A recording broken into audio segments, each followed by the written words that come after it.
네, 여러분 안녕하십니까?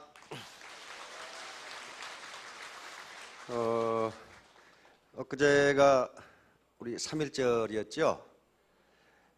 1919년 3월 1일 터진 독립운동은 세계 그 역사상 유례를 찾아볼 수 없는 대폭발적인 독립운동이었습니다.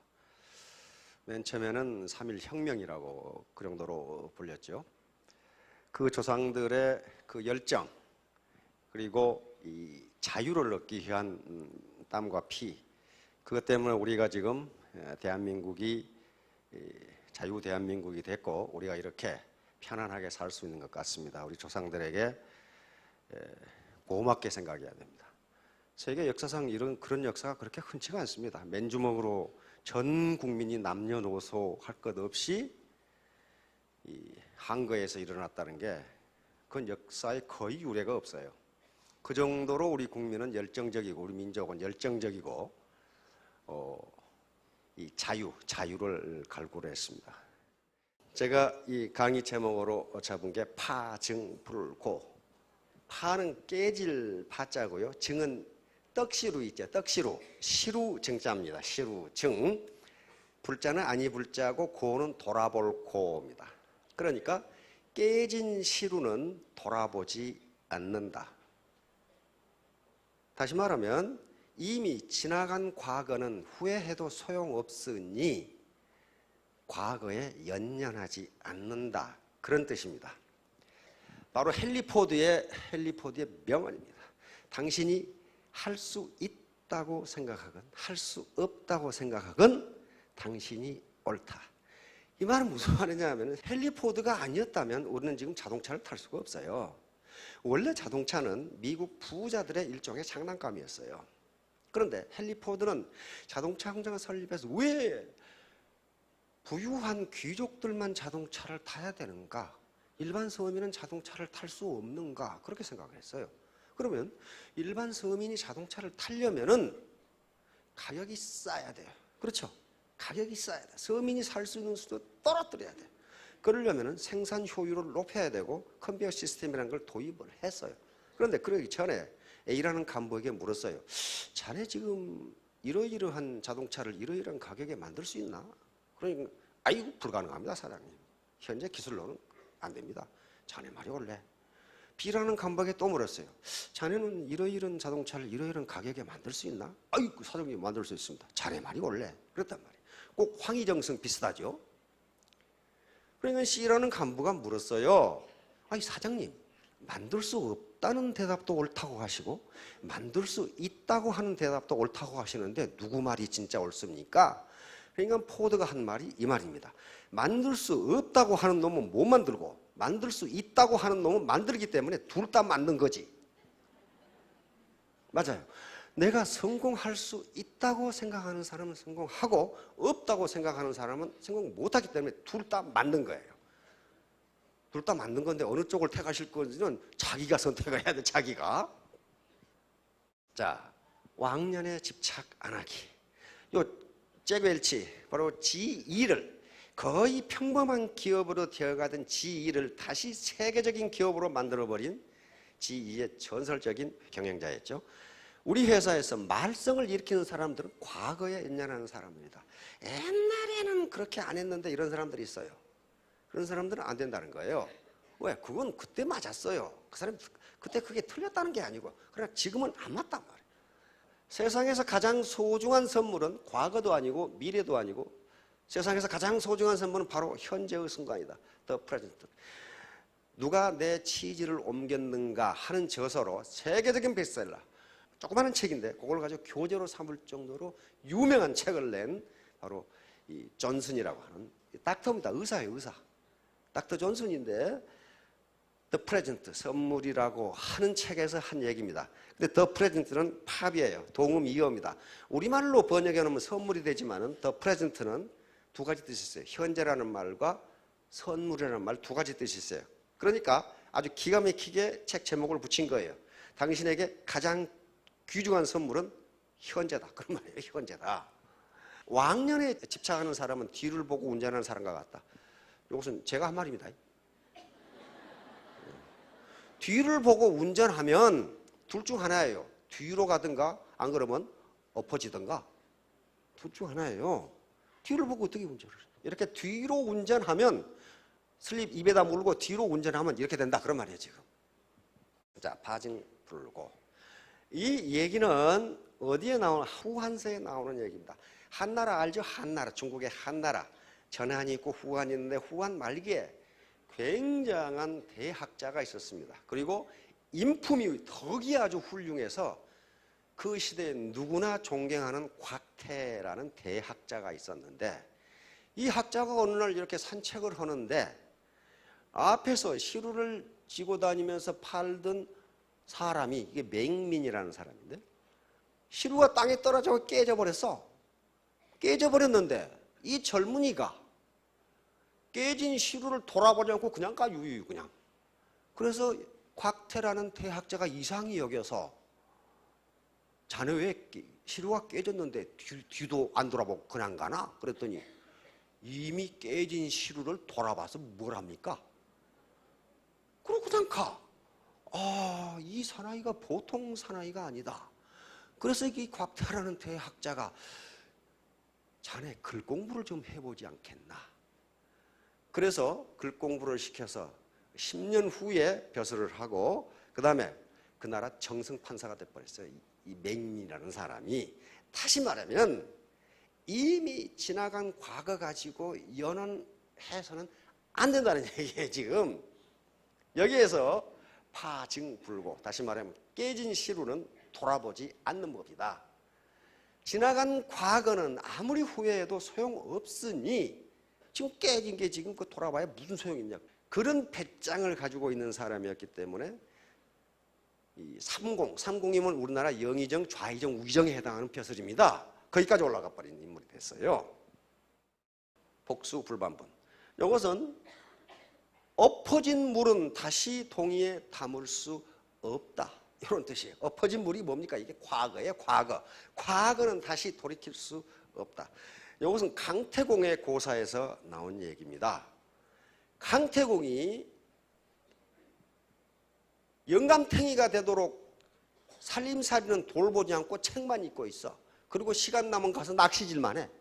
그러니까 강태공 하면 낚시꾼으로 생각하죠. 그건 낚시꾼이에요. 낚시꾼인데 강태공의 나늘은 낚시는 요게 요 미늘이라고 그러나, 그 낚시 고든 낚시야. 고든 낚시. 고기 잡으러 거기 간 게 아니에요. 새우를 낚으러 간 거예요 지금. 그런데 드디어 강태공이 72살에 주나라 무왕 그리고 문왕에게 발탁돼서 그 군사가 돼서, 군사 그러니까 군대 스승이죠.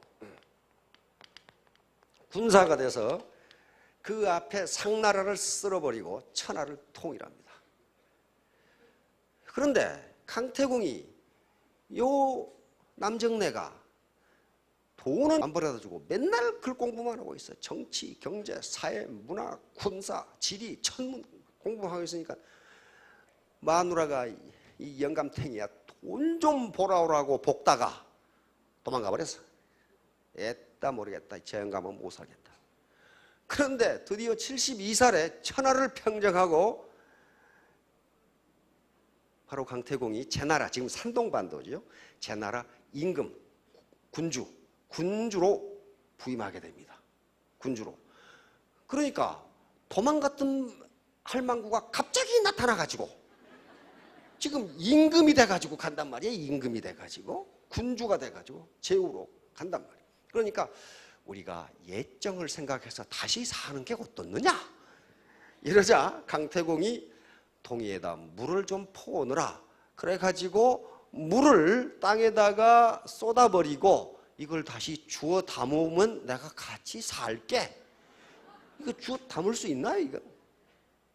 다시 말하면 한 번 엎어진 물은, 쏟아진 물은 담을 수 없다. 이미 그건 지나간 과거니까 과거는 다시 돌이킬 수 없는 것이다.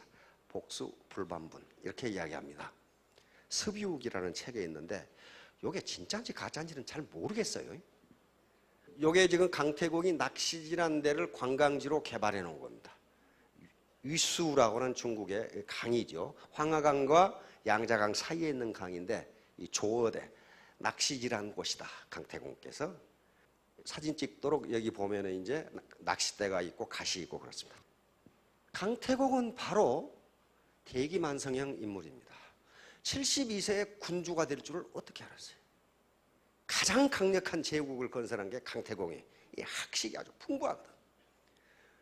야, 72세에 임금 돼가지고 몇 살이나 했겠냐? 그런데 기록에 따르면 100세까지 했다고 그래. 100세.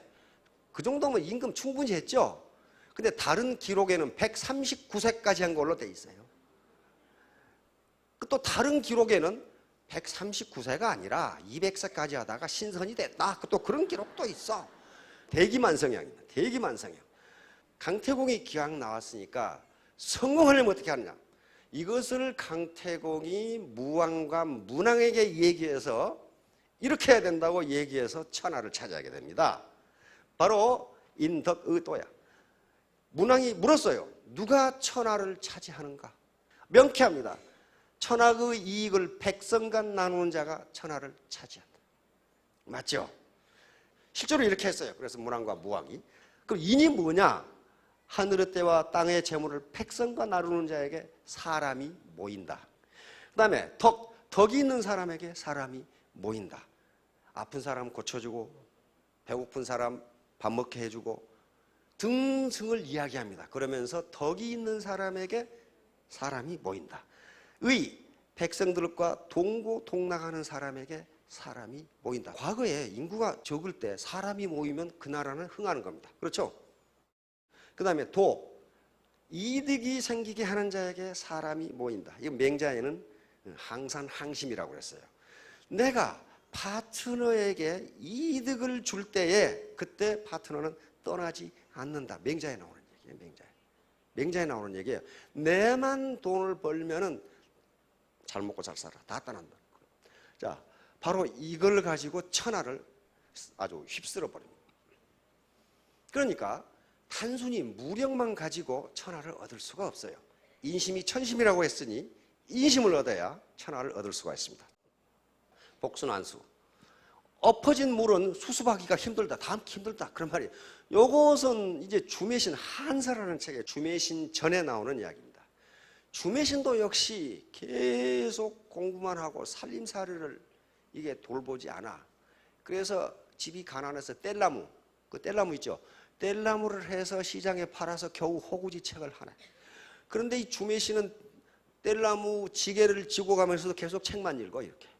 그러면서 노래를 불러제껴 노래를. 그게 마누라가 옆에 가면서 계속 바가지를 끌고 이 덜 떨어진 인간아 책을 보면 밥이 나오냐 쌀이 나오냐 그리고 뭐가 기분 좋다고 맨날 노래만 쳐 부르고 돌아다니는 계속 바가지를 긁는 거야. 그러니까 주매신이 뭐라고 그러냐면 내가 공부를 조금만 더 하면 크게 출세를 해서 호의호식 할 텐데 조금만 기다려달라. 그러니까 마누라가 욕을 퍼붓고는 다른 놈한테 시집을 가버렸어. 아이고 구렁텅이에 빠져 죽을 놈아. 언제 네 신세에 크게 출세한다는 말이냐. 그런데 결국 50이 돼서 한무제, 한나라 무제 있죠. 한무제에게 발탁이 돼서 크게 출세를 합니다. 그래 자기가 살던 회계 태수로 부임해. 신임 태수가 부임한다고 그러니까 온 고을 사람들이 길에 청소하고 난리 법석을 치겠죠. 풀 깎고. 근데 주매신이 태수가 돼서 가마를 타고 쑥 보니까 자기를 두고 도망갔던 그 마누라가 새 남자를 얻어가지고 둘이 청소하고 있어. 옆에서 청소하고 있어. 그런데 뒤에 사람들이 말을 만들어내기를 마누라가 또 강태공의 마누라처럼 우리 애정이 그렇지 않으니 같이 사는 게 어떻느냐. 그래서 주매신이 무랑아리를 갖다 주고 땅에 부으면서 이걸 다시 주워 담아보라. 그랬더니 못 담아서 이 마누라는 한 달 후에 자살했다. 그렇게 돼 있어요. 근데 한서에는 그렇게 안 돼 있고 역사 기록에는 주매신이 그 옛 처와 지금 현재 남편을 잘 대접해서 자기 후원에 묻게 했는데 한 달 뒤에 아내가 자살하고 말았다. 이 기록이 남아 있어요. 그러니까 그 가운데 어떤 스토리가 있었는지는 모르겠어. 그러나 마누라가 자살했다는 기록이 딱 나와요, 한사에. 그러니까 후세 사람들은 좀 궁금하지요. 그러니까 그걸 만들어 넣은 거예요. 만들어 넣은 거예요. 그러니까 주매신이라는 사람도 있었고, 주매신이라는 사람이 회개 퇴소가 된 것도 틀림없고, 그 부인이 주매신이 맨날 책이나 보고 노래나 부르고 그러니까 도망가서 다른 남자와 재혼한 것도 사실이에요. 역사 기록에 나와 있어. 그러나 거기서 복수 불반분 또는 복수 난수처럼 과연 물 항아리를 땅에 부었는지는 기록이 없어. 근데 후세 사람들은 아주 궁금하잖아요. 왜 마누라가 목매에 죽었는지. 목매에 죽었다고 돼 있거든. 그러니까 그 말을 만들어낸 거예요. 이걸 뭐라고 그러냐면은 펀이라고 합니다. 펀, PUN, 펀에서 동음 이어 언어 유희라고 합니다. 이건 강태공 얘기나 그 다음에 주매신 얘기는 픽션도 아니고 팩트도 아니에요. 분명히 팩트에 기반을 둔 픽션이에요. 그러니까 뭐예요? 이것을 팩션이라고 그래요. 팩션. 그러니까 역사적 사실이나 실존 인물의 이야기에 근거를 두고 작가의 상상력을 동원하여 새로운 사실을 창조하는 문화예술 한 장르를 팩션이라고 합니다. 바로 소설에서 시작해서 영화, TV, 드라마, 지금 연극까지 팩션 열풍이 불고 있는데, 옛날에 혹시 장미의 이름이라는 영화를 TV에서나 영화관에서 본 사람이 있을 거예요. 이게 팩션의 아주 효시예요. 그리고 다빈치 코드 이런 것이 나오고, 그 다음에 국내 팩션 소설은 이진화의 영원한 제국이라는 소설이 있습니다. 지금 또 재판이 또 나왔던데, 영원한 제국. 이것은 정조 임금이 갑자기 죽는 날 하루 얘기를 적은 거예요. 아주 기가 막힌 소설이에요. 하루 동안에 어떤 일이 벌어졌는가 하는 것을 적은 소설인데, 이게 이제 팩션의 시옷인데, 우리 사극 드라마는 전부 다 팩션이에요. 팩트에 근거를 두고 작가가 상상력을 가지고 꾸며낸 이야기라고요. 예를 들면 뭐가 있습니까? 우리 대장금이 중종시대에 있었다는 건 틀림없어요. 그러나 대장금에 대한 기록은 한두 줄밖에 되지를 않아. 그런데 그 몇 부작을 어떻게 만들겠어요? 대장금이 무슨 간장을 가지고 무슨 요리를 만들었는지 어떻게 알아, 그걸? 작가의 상상력을 동원해서 산 거란 말이에요. 그러니까 대장금 스토리는 거짓말도 아니고 역사적 사실도 아니에요. 두 개를 믹스한 거란 말이에요. 그 다음에 그 뒤에 많이 장희빈이라든가, 그 다음에 영조의 모후인 숙빈 최씨를 다룬 동이라든가, 최근에 이 고구려 말엽의 영유왕 그리고 보정왕 시대 이 영계 소문가의 갈등을 그린 칼과 꽃이라든지 그런 것들이 팩션이에요. 팩션. 그러니까 언어 유희를 판을 구사하기도 하고, 그러니까 복수 불반부이나 복수 난수도 일종의 팩션인데, 사람들은 후세 사람들은 그런 일이 있어서 분명히 우리 강태공께서 제나라 군주로 간 것도 틀림없고, 그 부인 마씨가 도망가 버린 것도 기록에 나와 있어요. 역시 펀의 지조는요, 누구냐 하면 김사갓이에요. 김사갓의 시는 굉장히 중요합니다. 왜냐하면 그때가 19세기 초부터 중엽까지니까 이 조선이라는 나라가 망해가던 시기예요. 근데 나라가 왜 망하냐 하면은요, 우위의 지배계층이 백성을 착취하기 시작하면 그때 나라가 망하기 시작해요. 지금 현재 후진국들은요, 선진국하고 후진국하고 대표적인 하나의 차이는, 선진국은 국민을 착취하지 않습니다. 공정하게 먹고 살도록 해요. 그러나 후진국은 일반적으로 전부 다 100% 지배계층이 백성을 착취해요. 그러니까 어떤 왕조에서 그 사대부 지배계층이 백성을 착취하기 시작하면 그 나라는 헤어날 길이 없어요. 반드시 망해요. 근데 바로 19세기 초에서 19세기 중엽까지 김사갓이 활동하던 시대가 조선이라는 나라가 망해가던 시기란 말이에요. 왜? 그 세도 정치를 하면서 임금은 그 왕족 중에서 제일 멍청한 사람을 임금으로 앉혔잖아요. 절대로 똑똑한 사람을 임금으로 앉히지 않습니다. 정조는 너무 똑똑하기 때문에 어느 날 갑자기 죽어버렸죠. 그걸 다룬 게 영원한 제국이에요. 왜 죽었는가? 암살 아닌가? 왜? 정조가 개혁을 선언했거든. 이제 개혁을 시작한다 했는데 갑자기 죽어버렸어요. 그러니까 기득권 계층은요, 절대로 자기 똑똑한 사람이 정치가가 되는 걸 원하지 않습니다. 바보가 돼야 돼. 그래야 마음대로 착취하면 할 수 있어요. 그 시기에 김사갓이 시를 써는 거예요. 시도 어떻게 썼습니까? 완전히 펀을 구사해가지고 그냥 한자로 해석하면 아무것도 아닌데 한글로 해석하면 아주 기가 막힌 욕을 퍼부어 놓은 게 있어요. 이 지배계층한테. 그런 것들이 많죠. 톨스토이, 현명한 사고. 톨스토이의 동화가 있습니다. 동화. 세 가지 의문이라는 동화가 있는데 무슨 동화냐 하면 한 나라의 임금님이 자기가 백성을 좀 더 잘 다스리고 국가를 부강히 하려면 세 가지 문제만 잘 풀면은 잘 다스릴 수 있겠다. 이렇게 생각했어요. 첫 번째 문제는 언제 일을 하는 게 가장 좋으냐. 일하는 시기. 언제 일을 시작하는 게 가장 좋으냐. 두 번째는 그 일을 누구하고 하는 게 가장 중요한 사람이 누구냐. 세 번째는 그러면 그 일 중에 제일 중요한 일이 무엇이냐. 요 세 가지만 풀면은 일을 시작하는 시기, 같이 일하는 사람, 중요한 일, 요게 다 들어가니까 나라 일을 잘 하겠다 이렇게 생각해서 나라의 현자들을 불러가지고 이 대답을 하도록 했는데 대답하는 놈마다 중구난방이에요. 중구난방. 계획을 잘 세워서 해야 됩니다. 어떤 사람은 점쟁이를 불러다가 해야 됩니다. 아닙니다. 많은 학자들을 불러서 토의를 해야 됩니다. 다른 학자는 그러면 급한 일은 언제 합니까? 이렇게 되니까 중구난방이 돼가지고 결론을 못 내리고 아주 훌륭한 현자가 숲속에서 농사를 짓고 살고 있다고 하니 내가 그 현자에 가가지고 물어서 답을 얻겠다.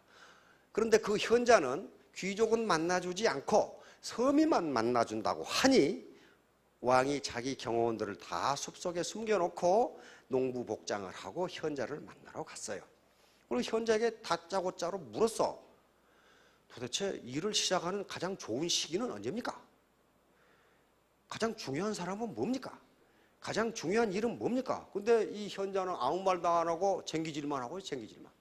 근데 현자가 빼빼 말라가지고 힘이 드니까 왕이 내가 쟁기질을 대신해 주겠소 하면서 왕이 하루 종일 쟁기질을 했어. 그러다 해가 뉘엿뉘엿 넘어가니까 현자가 이제 그만 돌아가시고 내가 하겠습니다. 그랬더니 왕이 하는 소리가 현자께서는 너무 지금 몸이 수쳐가시니까 내가 계속 하겠어 하고 계속 쟁기질을 했어. 그래서 날이 어둑어둑하게 됐어. 근데 그때 밭둑에 앉아서 둘이 얘기를 하고 있는데 저기서 어떤 사나이가 튀어나와. 아니 배에다 칼을 맞아가지고 피를 철철 흘리면서. 그러자 왕이 급하게 막 이게 빨리 지혈을 하지 않으면 젊은이가 죽게 돼 있으니까 자기 옷을 찢고 해가지고 지혈을 시키고 그 다음에 이 사나이를 물을 갖다 먹이고 해서 이 사나이가 안정을 찾게 해서 살아났어요.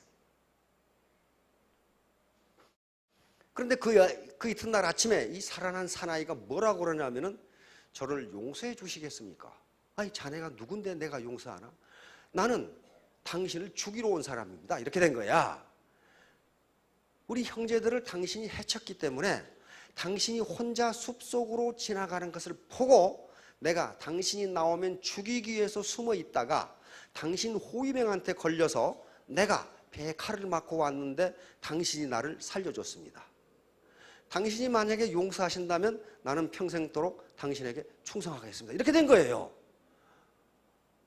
그러니까 이 왕이 현자에게 그 세 가지 질문을 또 했어. 그러면 현자가 이미 내가 답을 해드렸는데? 그랬단 말이에요. 그게 무슨 말이에요? 그랬더니 바로 당신이 쟁기질을 하지 않고 그때 나갔다면 당신은 저 사나이의 칼에 맞아 죽었어.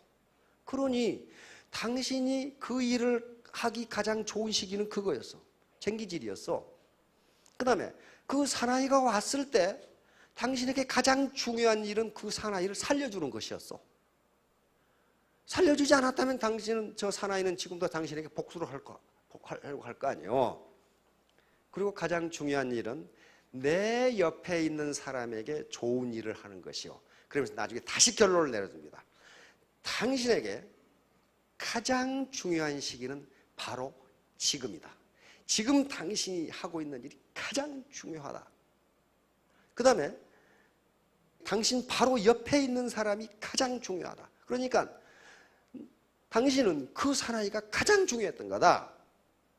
그리고 가장 중요한 일은 바로 옆에 있는 사람에게 좋은 일을 하는 것이다. 그러면 당신은 국가를 잘 다스리게 된다. 바로 현재가 가장 중요하고 당신이 지금 만나고 있는 그 사람이 가장 중요하고 그리고 당신이 지금 하고 있는 일이 가장 중요하다. 이렇게 얘기를 해줍니다. 그러니까 현재 저에게 가장 중요한 시간은 현재고 강의를 하는 것이고 여러분들에게 가장 중요한 시간도 현재입니다. 지금 여기 앉아 계셔가지고 내가 가스불을 끄고 왔나 안 끄고 왔나 한만 생각해 봐도 그 별 도움이 안 돼요. 도움이 안 된다고. 그리고 여러분에게 가장 중요한 사람은 저고 저에게 가장 중요한 사람은 여러분입니다. 만나고 있는 사람이에요. 그리고 가장 중요한 일은 저는 강의를 하는 일이고 여러분들은 강의를 듣는 일이에요. 이 밖에 더 중요한 일이 없어요 지금. 자, 그래서 톨스토이는 이렇게 이야기합니다. 우리는 시간을 과거, 현재, 미래로 나눈다. 그러나 현실 속에서는 미래가 과거와 만나는 아주 짧은 순간만이 존재한다. 그리고 그 순간은 매우 작게 보이지만 그곳에 인생 전체가 압축되어 있다.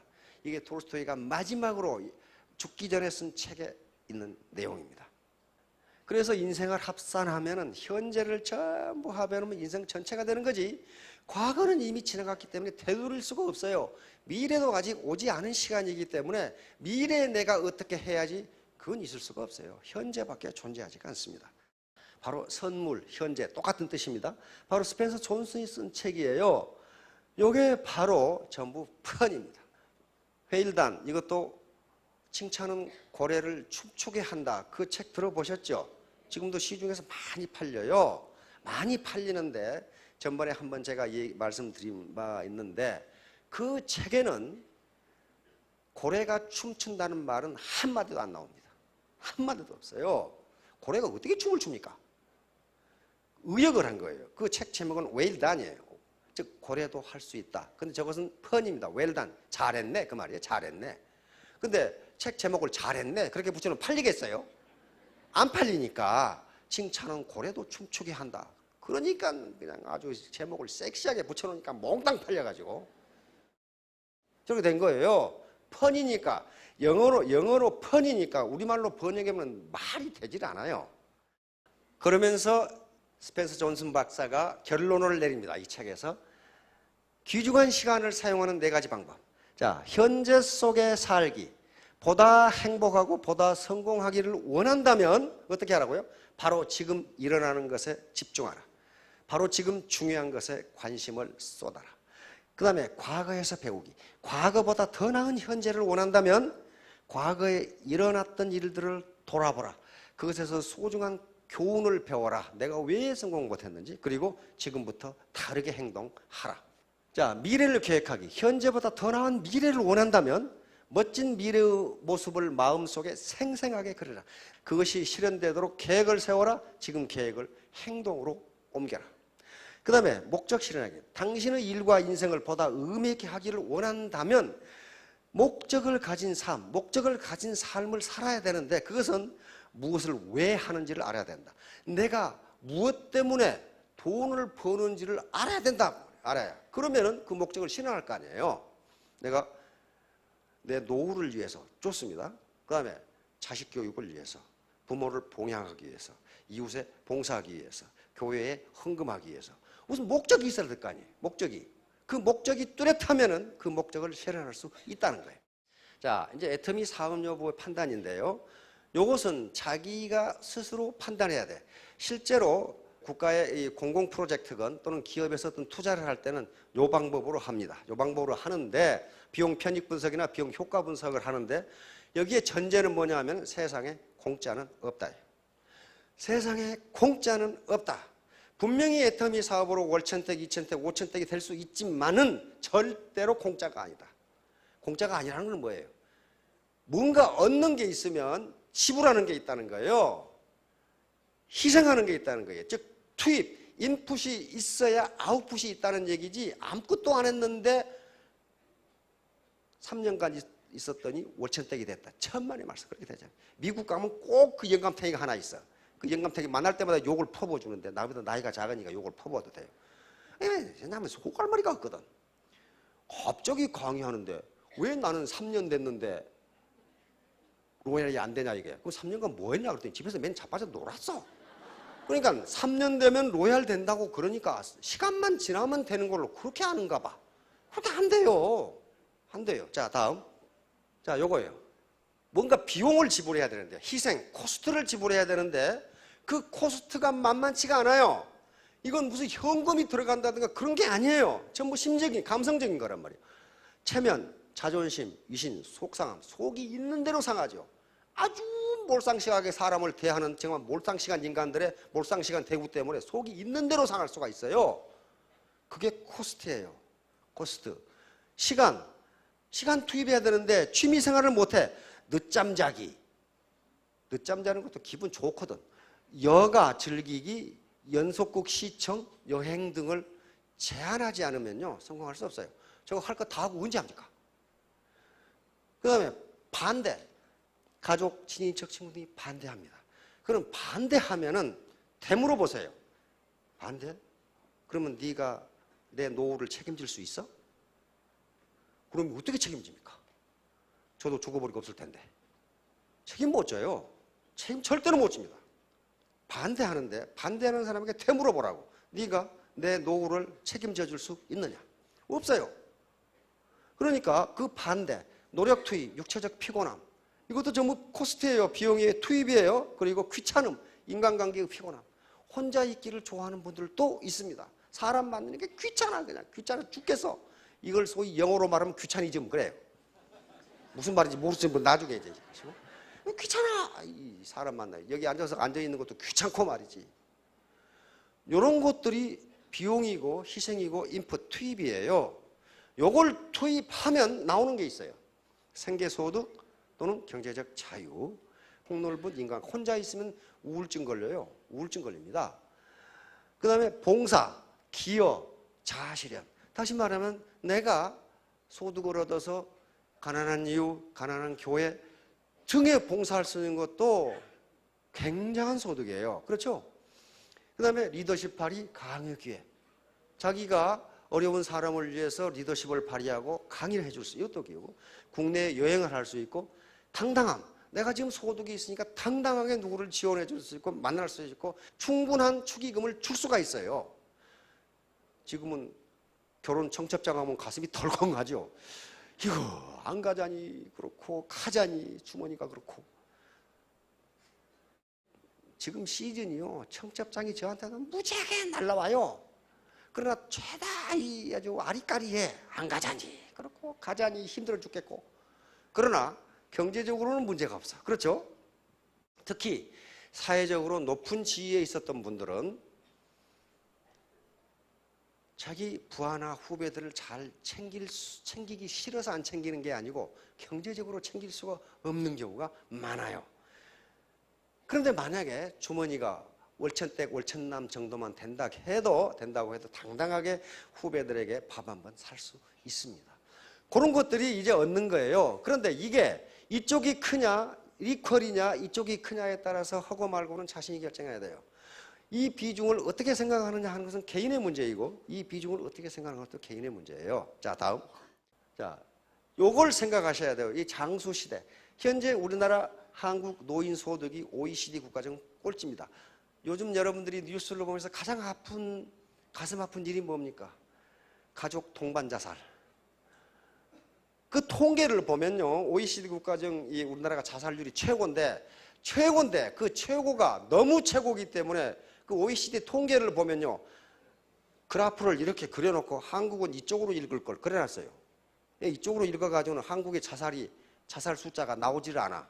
다른 나라는 뭐 10명, 뭐 5명 그러는데 우리는 100명 이렇게 되거든. 그러니까 이 스케일로 되지를 않아, 그림이. 그 정도예요. 그렇다면 그 문제가 전부 무슨 문제예요? 경제 문제예요, 경제 문제. 경제적 빈곤이 1등이고 두 번째가 신병, 세 번째가 애로움 이렇게 돼 있어요. 근데 세 개가 전부 다 경제적 빈곤 문제예요. 얼마 전에 박근혜 대통령이 이걸 언급했죠. 노인 빈곤율 45.1%. 다른 나라하고 비교가 되질 않아요. 실질 은퇴 연령, 우리나라 지금 일본을 앞섰어요. 70.3세. 이 말은 무슨 말이냐면은 우리나라 평균 노인 70.3세까지 일하지 않으면 먹고 살 수 없다. 그런 말이죠. 65세 이상 고령자 일하는 비율이 세계 두 번째. 아이슬란드는 인구가 30만밖에 안 되니까 비교가 안 되고. 다시 말하면 이건 매우 낭만적으로 사회 나가서 활동하자 그렇게 한 게 아니고 일하지 않으면 생계를 유지할 수 없다. 예, 이게 지금 그럼 자영업 하면 되느냐? 자영업 하면 여기 지금 5%만 성공하고 15%는 현상 유지하고 80%는 망한다 이렇게 돼 있어요. 엊그제 뉴스가 또 나오더라고. 저게 뉴스가 또 나와요. 자영업으로 3년간 살아남을 확률 50%. 50%가 3년 이내에 망하고 그 다음에 이건 4년 통계입니다. 4년 후에는 80%가 망한다 그 말이에요. 그러니까 지금 자영업 하시는 분들 물론 자영업에서 5%가 성공을 해요. 그 5%에 드실 자신이 있으면 하시라는 거예요. 자, 손에 잡은 것 놔버리기. 이것은 인도네시아 셀레베이스 섬 주민들이 원숭이 잡기를 합니다. 이게 셀레베이스 섬에 이 호박이 있다는데 호박이 매우 단단하대요. 껍데기가 단단해. 그래서 호박이 어렸을 때 한쪽을 묶어놓고 놔두면 여기는 이렇게 조롱박처럼 된대요. 그러면 안을 긁어버리고 이 안에다가 쌀을 넣어가지고 나무에 묶어두면은 원숭이가 쌀을 좋아해서 호박 속에다가 손을 집어넣어. 근데 이 들어가는 입구가 손을 펴면 들어가는데 손을 잡으면 안 나와. 그러니까 이놈의 원숭이가 안에 있는 쌀을 잡고 주먹을 안 펴. 안 펴가지고 도망가려고 예를 쓰는데 그때 애들이 가서 원숭이를 잡으면 돼. 그 나무에 묶어놓은 호박의 줄을 잘라버리고.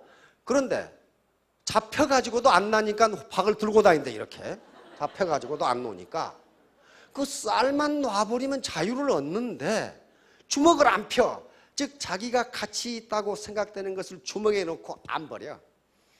요걸 학자들이 인용한다고 합니다. 학자들이 그 원숭이를 연구를 해야 되겠는데 원숭이는 나무 끝에 있잖아요. 이걸 마취송으로 쏴버리면 떨어져서 죽어버리기 때문에 이걸 어떻게 잡을까 봤더니 원주민들이 저렇게 잡더라 이거야. 그래서 학자들은 고목에다가 구멍을 파가지고 원숭이 손이 들어갈 만하게 구멍을 파놓고 거기에 쌀을 넣으면 원숭이가 집어넣고 요걸 잡고 안 나니까 고목에 원숭이가 붙어있어. 근데 학자들이 가서 원숭이를 잡아도 안 논대 이걸. 안 놔. 그러니까 혹시 앞에서 얘기한 코스트 그런 것을 손에 쥐고 있다면 놔버리세요. 놔버리면 자유로워집니다. 결론 당난거철입니다. 당난거철은 사마귀가 수레바퀴를 막으려고 한다는 거예요. 사마귀는 곤충 세계에서는 가장 강한 놈 중에 하나입니다. 그러니까 자기 힘만 믿고 수레바퀴를 막으려고 그래. 곤충 세계에서는 지가 강할지 모르지만은 수레바퀴를 어떻게 지가 당하느냐 그 말이에요.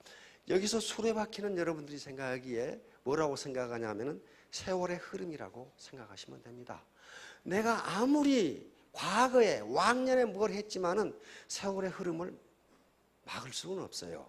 옛날에 농경시대에서 지금 창조시대로 가고 있는데 이 세월의 흐름을 아니야 난 그렇게 생각 안 해. 그렇게 한다고 해서 막아지는 게 아니에요.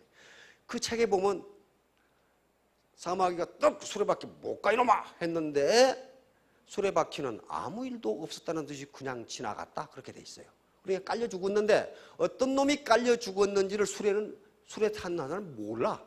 자, 다음 바로 이런 거예요. 지가 코끼리를 어떻게 하겠다고 하다가 신세가 이만하게 됐죠. 응? 요 놈이 지금 여우한테 지금 어떡하려고 하는 거예요? 까불고 있는 거죠. 여기 사막이에요. 요 놈이 이걸 어떻게 하겠다는 거예요 지금. 그 다음에 이 강아지가 사자한테 뭘 어떻게 하겠다는 거예요 지금. 여기서 이 거대한 것들은 세월이라고 보면 됩니다. 세월이 이렇게 흘러가는데 왕년만 찾고 있지 말고 놔버리라는 거예요. 바로 이제 태도 하나 문제입니다. 여기서 애터미에서 학력이나 지식이나 연령이나 성별, 건강 상태를 따지는 게 아닙니다. 문제는 태도, 애티튜드. 바로 나쁜 태도는 펑크난 타이어와 같다. 만일 당신이 그걸 갈아 끼우지 않는다면 당신은 결코 아무 데도 갈 수가 없다. 다시 말하면 과거에 있는 틀어잡고 있는 것을 조그마한 어떤 자존심이라든가 명예라든가 위신이라든가 이런 걸 놔버리면 간단한데 놓지 않고 이게 놔버리는 게 태도거든요. 태도. 이건 지식도 아니고 아무것도 아니에요. 태도예요. 이걸 놔버리면 자유를 얻을 수 있다는 겁니다. 결론입니다. 이렇게 R은 소득입니다. 소득은 신사숙녀의 함수입니다. 요게 교상망측하게 생긴 것들은 다 그리스 알파벳인데 함수라는 뜻이에요. 신사숙녀는 능력과 인품을 갖춘 사람입니다. 마찬가지로 이걸 두 개를 합해보면 매력이 돼요. 매력적인 사람. 한자로는 매력적인 사람이 성공합니다. 매력적인 사람은 능력과 인격을 동시에 갖추고 있는 사람이에요. 우리말로 하면 멋있는 사람이 성공해요. 여기 앉아 계시는 여사장님, 남사님 보니까 전부 멋있는 분들인데 전부 성공하실 것 같아요. 자, 모두 크게 성공하시기 바랍니다. 감사합니다.